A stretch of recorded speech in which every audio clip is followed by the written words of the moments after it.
All right, I'm gonna start doing this. Right, so got to do my Homerism, Get out. at least Get out. once in a while, right? But no, I like I'm going with Isaiah Pacheco, ADP 23, sent at running back 11. He's been moving up a little bit in rankings recently. I think people are really just looking at his situation coming up here in 2024. If you're in the range at his ADP, I mean, you most likely took like a Tyreek Hill or Jamar Chase in round one. And I think Isaiah Pacheco would be a great pairing, right? Somebody solid.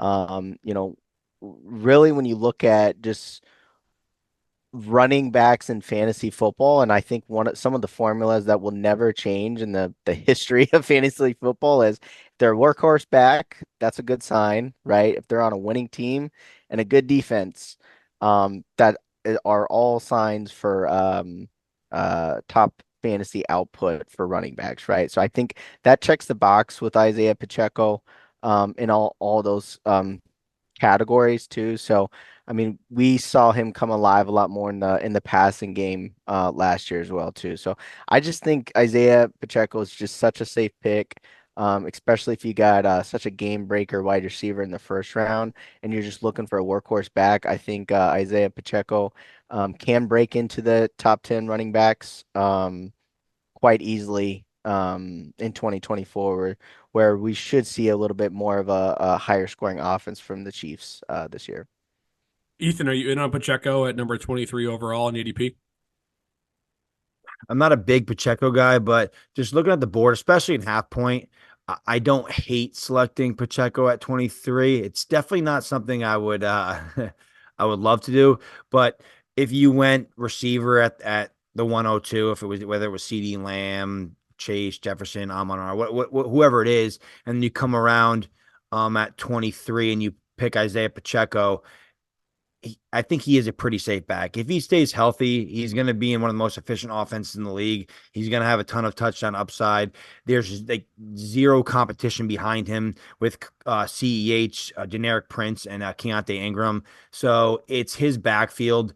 I believe he just his past preseason game, he played 100% of the backfield snaps of the first team offense. He's going to be on the field. If he can work into that third down role a little more, I mean, that will just increase his upside. So just looking at the players or the running backs around there, Josh Jacobs goes at 25. I can see going Pacheco over Jacobs just due to the lack of competition that Pacheco has to offer. But I think those two are relatively similar.